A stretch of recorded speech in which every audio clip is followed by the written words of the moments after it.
fire. Also, we've had a fatality in Stark County. We've had a fatality in Stark County.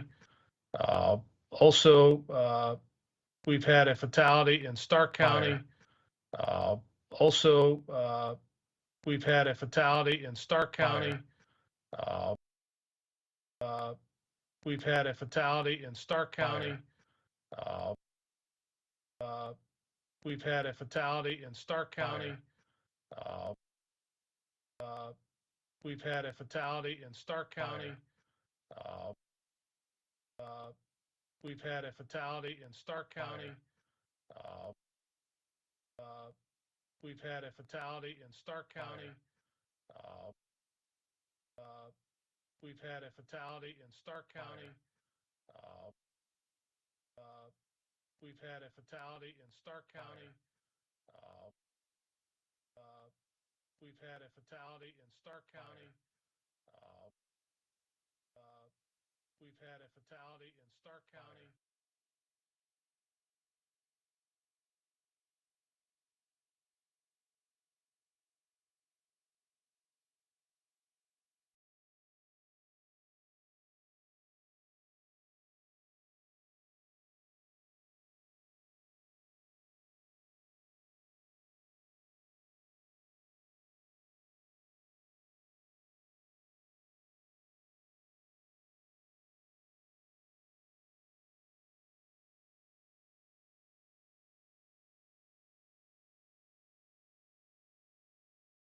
We've had a large uptake on fire fatalities and some specific causes. Mainly, we see quite a few fires that are caused by smoking on oxygen, and the use of heating devices. And, our main goal here in the Prevention Bureau is to educate the public and the fire service to give you some great safety tips that will reduce these fatalities and keep you safer as all Ohioans. And we are available for that. And just some tips that we're seeing: smoking on oxygen. We are finding a large number of people, over 20 people, have perished this year alone by smoking on oxygen. And our message to those people is, if you are going to smoke on oxygen, if you need to smoke, turn the oxygen tank off. Turn it off first. Take the oxygen off of your face. Leave it off for at least 5 to 10 minutes. And then when you're done smoking, you can put that back on. But you definitely want to keep your oxygen off and away from you while you're engaged in smoking. And then obviously, when you're discarding of those cigarettes, please do so carefully. We are seeing a large number of fires that are caused, over 800 fires this year alone, by people discarding cigarettes inappropriately. We're also seeing a lot of heating fires. Keep those space heaters. It's been very cold, and we know that. Keep those space heaters away from articles that could catch on fire. You need a minimum of 3 feet around the space heater to make sure that nothing catches fire. And if you need information, please contact our office. We're here with information we can give to you about how you can stay safe in all realms of the fire activities. So you can get a hold of us at com.ohio.gov and go to our website /fire, and we can get that information to you. All right, Anita, thank you so much. Really appreciate that. Marshal Reardon, if you don't mind, just to kind of, before we take questions, I'm going to re-spotlight you. We were having an issue at the very beginning with one of the groups that was on, and I wasn't able to make you full screen. Just to reiterate, this has been a very difficult weekend, and a record that we did not want to see. Anything else you can share? Anything else you want people to take away? These are obviously records that we're not proud of. All of these fires have, beyond the toll that it's taken on family and friends of these victims, it takes a toll on the firefighters that respond to those fires. It takes a toll on the investigators, everybody involved with these fires. There's so much tragedy. It's absolutely hard to define how far it goes. And the sad thing is, we will find out over time that many of these fires were probably preventable. probably preventable in some way, shape, or form, especially the fires involving alternative heat sources and the smoking fires. We still continue, even in the year 2022, see a large number of fires from people smoking cigarettes improperly or improperly discarding them. These are things that are completely preventable. We talk about them all the time. It's just important for us to continue to get that message out, but also keep in mind the toll it takes on the people involved in this situation, from the family and friends to anybody and everybody that was on that scene. It's just hard to define and hard to describe. And that therein lies a bigger part of the tragedy as well. Thanks so much, Marshall. I'll go ahead and take questions in the chat or raise your hand if you would like to ask it yourself, and I will call on you and you guys can come off mute. Does anybody have any questions? All right, I see WJER. Go ahead with your question first.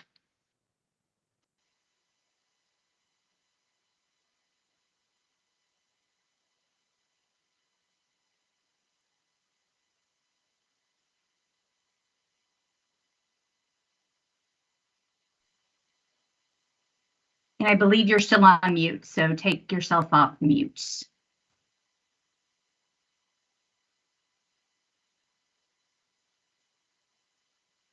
All right, I am going to go through. I see that it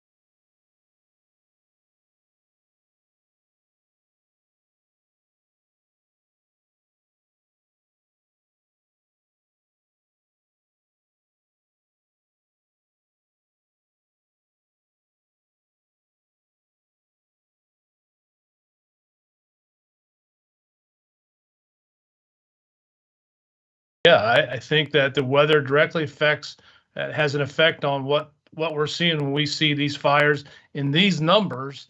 That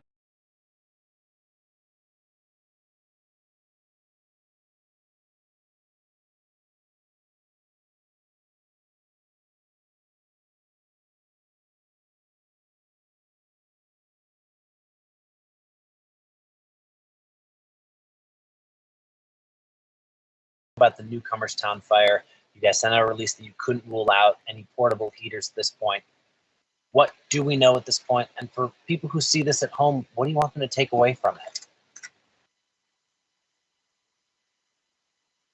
Brian, I'll have you go ahead and do that one as well, and then I may go to Anita for the second part of the question.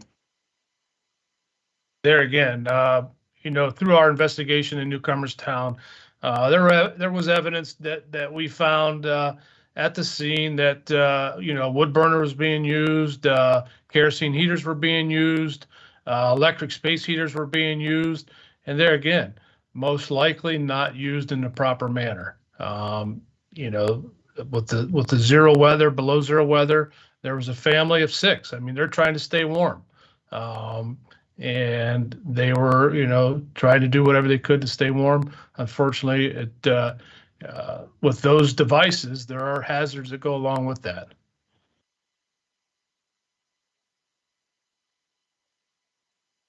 All right, Anita, I'm going to bring you up here 1 second to take kind of the takeaway message for everyone that Clay was asking about. Yeah, sure thing. I think the takeaway is that fire is a very, very real threat to all of the nation, not just here in Ohio, but with our cold weather and the sudden weather changes, we have to be especially diligent to make sure that our homes are fire safe. And we can do that very, very easily. And your local fire departments are absolutely there to help you with that. And if you can't get any information from the local fire departments, again, please reach out to the State Fire Marshal's office. The Fire Prevention Bureau will be happy to give that messaging out. You know, our big takeaways is, you know, if you're using a fireplace, please make sure that you get those chimneys cleaned. Make sure that you are doing your due diligence to not allow that creosote to build up. Again, make sure that space heaters are plugged directly into the wall, never into a power strip, and then make sure that there is a clear area around them of at least 3 feet. You can elevate those on things, but we prefer you don't, because if they get knocked over, we don't want them to cause heating fire that way. And then, of course, lastly, but certainly not least, is please don't smoke on oxygen. Turn off those tanks, remove that oxygen tubing, give it 5 or 10 minutes, because when you're on oxygen, your clothing is hyper oxygenated. And even if you take it off and you light up a cigarette, there is still a chance that your clothing will burn very quickly and readily because it's saturated with oxygen. So give it that 5 or 10 minutes, and then you can do your smoking activity and then put your oxygen back on. But we are absolutely here for more fire prevention messaging should you need it. And let me add one more thing to that, if I could. You have to remember that when the weather is bad, if the average citizen is having trouble driving on roads, if there's a level 2 or level 3 alert in any particular county, the fire department response is going to be much slower as well. It's very difficult to drive heavy apparatus on icy roads. It doesn't stop on a dime. So the public needs to remember, anytime the weather is significantly bad, fire department and emergency response is not going to be what it normally is. It's going to be much slower and much riskier for everybody involved. Thank you for that, Marshal Reardon. Brian, Peterman, I have a few questions in the chat, so I'm going to come back to you to finish things up, because it looks like you're the one that people want to talk to with some of the questions that they have. Let me go through them. Were there working smoke detectors at the Newcomerstown fire or the other fires? This is from WJER. The Newcomerstown, right now, we did not find any evidence of smoke detectors. However, the damage to the structure was pretty significant. It had collapsed into the basement, so, but we did not find any evidence of smoke detectors at this time. And what are the next? Oh, go ahead. I'm sorry. Oh, no, go ahead. What are the next steps in the investigation for the Newcomerstown fire? Well, right now we're working to make sure we can identify, we believe that this was a rental property or rent to own. So we're trying to identify who the homeowner is, trying to identify if there's any homeowner's insurance or renter's insurance involved, and just trying to get a history of the property itself and any other, fires that are occurring at that residence. So our investigators are out now doing follow-up with any neighbors, other public officials, other family members and stuff, to try to obtain any information that we can find that may help us in the investigation. All right, thank you so much. Kelly Weir has a question for Jamie, this might be for you. Can you provide details on the Perry Township Stark County fire? Who can take that?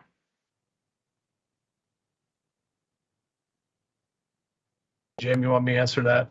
Yeah, that's actually going to be in Brian's district. He covers that area as the assistant chief. I cover the Southwest, so I'll let him follow up with that one. So currently in Perry Township and Stark County, our investigators are assisting the Perry Township Police Department, Fire Department, and the Stark County Coroner's Office. We had one male fatality at that residence, and currently conducting interviews and follow-up on that. That fire has been ruled as an incendiary fire, with additional follow-up and waiting pending the coroner's medical examiner's results to conduct our further investigation on that. All right, thanks, Brian. Any other questions? Hold on, there was one. Are there details on the Darke County barn fire, Brian? That one's going to be mine. All right, let me take Brian off spotlight, and let me get you up, Jamie. Hold on one second.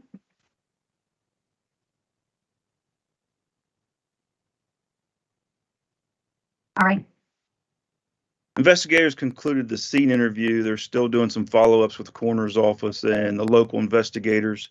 It looks as though the subject did make it out and went back into the fire. So that's a statement that we'd like to also make. Once you're out, stay out. So those are the issues that we see with that. All right, thank you so much. Brian, there is another question about Newcomerstown fire. Can you speak specifically on how the weather impacted the response to the Newcomerstown fire, or how firefighters were able to attack the fire? Do you have any information on that from our standpoint as state fire marshal? No, I would refer that to the local authorities, the local fire department. You know, as Marshal Reardon said, the weather, the road conditions, you know, that always plays a role in that response and that. So I would defer that to the Newcomerstown Fire Department. All right, thank you so much on that. Then also, in addition, we have a question, and Marshall, I'm going to have you take this one from Kelly. When was the last time Ohio has seen this many deaths due to fire? How does this compare? 2013 was the last year we had a record like this. We also had 121 fatalities in the year 2019. So we're at 151 right now. So we are well ahead of both of those periods of time. And it is alarming because we know that so many of these fires are preventable. The incendiary fires that are purposely set, different story, different set of circumstances. The unintentional fires that these people have possibly died in, we know that they are preventable with simple measures. But also, you know, economically, like Chief Peterman said, people are trying to stay warm. They're going to do what they need to do to keep themselves warm and keep their families warm. We understand that. We would just ask that people try to be safe and think about how they can minimize the risk anytime they do this type of activity. All right, those are all the questions I have in the chat right now. We do have one request from Tom Moore, Marshall, who was having some audio problems at the beginning of this. He wanted to ask you again to repeat what you said at the beginning about so many fires in one weekend. So if you could restate that for Tom, that would be great. This past weekend has been the most tragic weekend for fire fatalities in Ohio since the year 2013.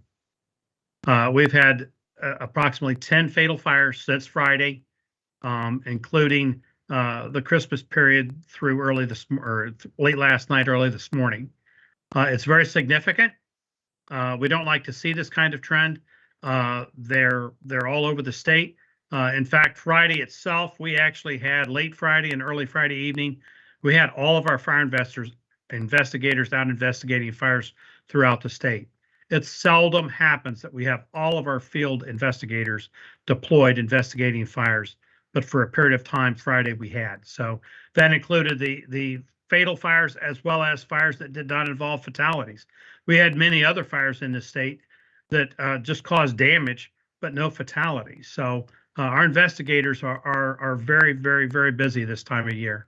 And the fatal fires, it's hard to describe the toll it takes on investigating a fire like that. Like I said, well beyond the damage to the friends and family and the local communities. As we wrap things up, Marshall, is there anything else you want to say before we go? Well, every year, you know, typically December and January are our highest peak months for fire fatalities in Ohio and nationwide when you have cold winter type environments. These are our peak periods the next 2 months. Right now, we're not starting that period of time very well. We just are not.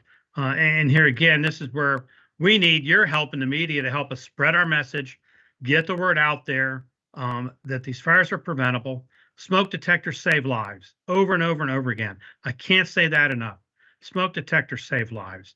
If you're using gas-powered appliances, you know, in your home, any time of the year, whether it's winter, summer, spring, or fall, you know, have a carbon monoxide detector near those appliances. There's a lot of things you can do as a homeowner and as an apartment dweller to take and keep your environment safe. This is a trend that we just don't like to see. It's frustrating for us. And we know that message of education can save lives. we've seen it time and time again. So once again, I thank all the reporters for being on this call with us. We hope you can help us spread the word. And as Chief Metheny said, we have a host of resources here. We're available to help in any way we can. Kevin, thank you. And Melina, Andy can email you that data about the total. He's putting it in the chat right now. For those of you who aren't in the chat, 21 fires total over the holiday weekend. Well, we appreciate you all for being here. If you have any other questions, you have contact information on the news release, but we wanted to get interviews in one setting. Please let us know if you have any of those other questions, and be safe out there. Thanks so much for joining us. Thank you. Thank you.